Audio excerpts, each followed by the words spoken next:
I hoitahi ngā waka o Mātaatua Toroa me Mātaatua Puhi I te awa o Ōhinemataroa I ngā wiki tatanei hei tohu whakamānua I ngā hononga whakapapa ki Wainganui a Ngāpuhi me Mātaatua. He tuatahitanga tēnei mai anō I te whakarewanga tuatahitanga o te waka o Mātaatua I te kaupapa o ngā waka toi e 36 tau ki muri nei.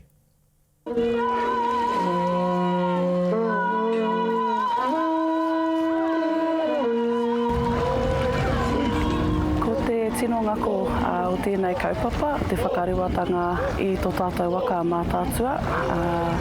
Toru te kauma 6 tau tēnei kaupapa E ora ai. Nō reira, kua tae mai Mātaatua Toroa, Mātaatua Puhi hoki, ki te hoi ngātahi, ki te tāwharau ki raro I a Mātaatua. Ai ki ngā kōrero, ko Mātaatua Toroa, ko Mātaatua Puhi, he tuakana teina. Ko Mātaatua Puhi ke rote I a mātou o Te Tai Tokerau. Tukana mai te karanga me te mea hoki, tēnei rā te tūhono. Ai ki ngā kōrero, tuakana teina nei, kaha ki te amuamu.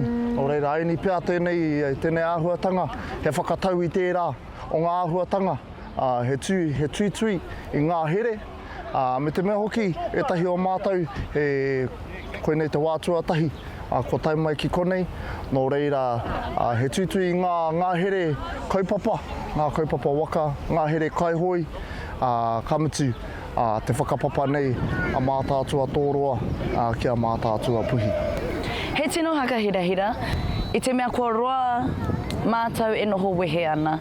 Hawa I te mea he hihia te rana mātou te noho wehe, engari nā te tawhiti, engari he pai te noho ngātahi, pai te hoki mai, te whakawhanaunga, te ako I etahi o a rātou pikinga, no konei no tā rātou kāinga, e ako ana I etahi o a rātou, karanga o runga I te waka, ahakoa ki wetahi o mātou he wero, he mea atahua.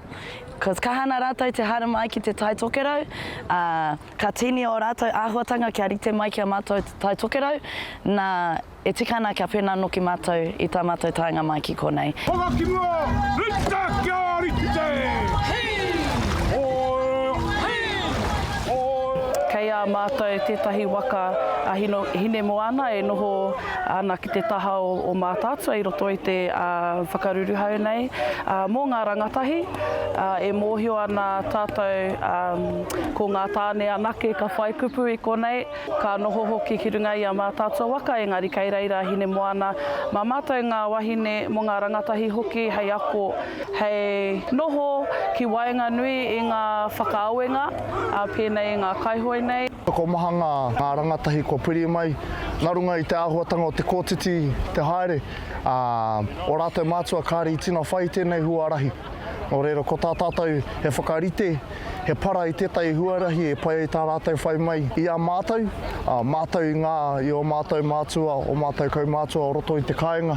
Te kaupapa nei, he kaupapa, he whakatika, he kaupapa ora. It's a sort of a way of life before we all started getting into like kapa haka. So it was just waka for most of us. But then we sort of break away for a bit of a rest. And making a comeback again. He nui ake te homai a te kaupapa I tā te ho atu, te tangata ki te kaupapa. Nō reira, nui te homai a te kaupapa, he tui I ngā here ki te tātai whakapapa o tira ki o tātou mātua tupuna nō reira, he ātāhua.